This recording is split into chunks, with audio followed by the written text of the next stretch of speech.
viac menej sa dostávam do situácie, že sa stýkam s ľuďmi, ktorí sú oveľa mladší odo mňa. A robím také veci, ktoré väčšina akože dospelých už nerobí, alebo to považujú za nejaké čudné.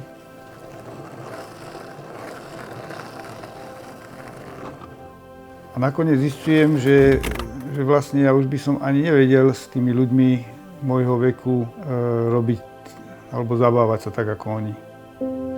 Jednoducho potrebujem byť s tými ľuďmi, ktorí sú mladí. Tým ľuďom lepšie rozumiem.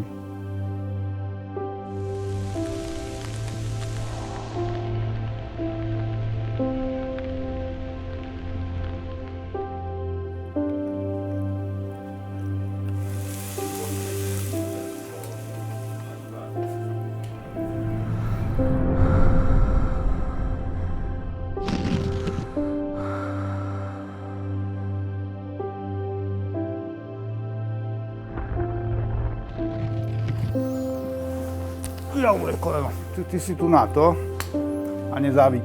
Čau. Čau.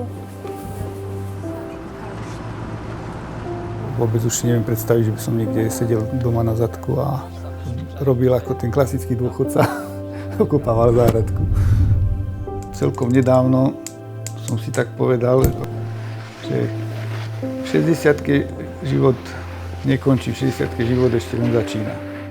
Nie adrenalín je to, čo ma pri tomto športe drží. To, čo ma drží pri snowboardingu je, že je to šport, kde neustále treba riešiť nejaký problém. Napríklad naučiť sa jazdiť, naučiť sa nejaký trik, alebo naučiť niekoho niečo robiť.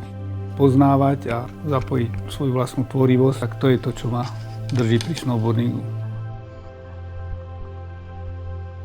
Možno dokonca silnejší prvok je, sa mi podarí niekoho niečo naučiť. Keď niekoho naučíš snowboardovať, tak možno to bude robiť, možno nie.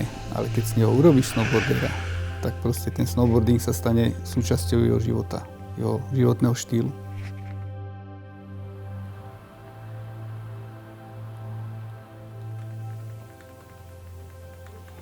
A s tým učením je to trošku horšie pre tých starých ľudí, lebo opäť je to vytváranie slučiek nervosvalových. A tam je ten handicap u staršieho človeka, že musí si urobiť viac opakovaní, kým sa mu tá stopa vytvorí. Takže to, čo sa mladý človek naučí na 5 pokusov, tak taký starý človek ako ja potrebuje na to možno 20 pokusov. Alebo niekedy aj 50. Ale dá sa to naučiť.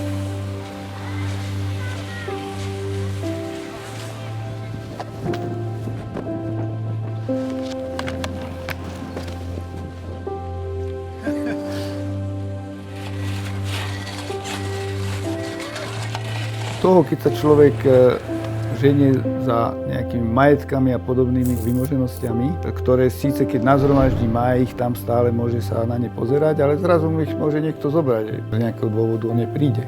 Na rozdiel od toho zážitky, tie ostávajú v pamäti a tie okrem pána Alzheimera nikto nezoberie.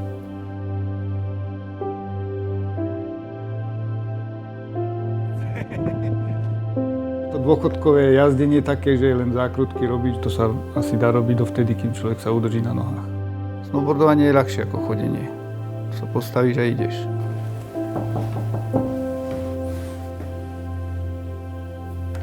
Nedávno sa mi narodil vnúk, Tadeáško. No ak mi bude dopriaté, tak by som ho rád previedol tými počiatočnými úskaliami snowboardingu a urobil tiež s neho snowboardera. A ak budú jeho rodičia súhlasiť.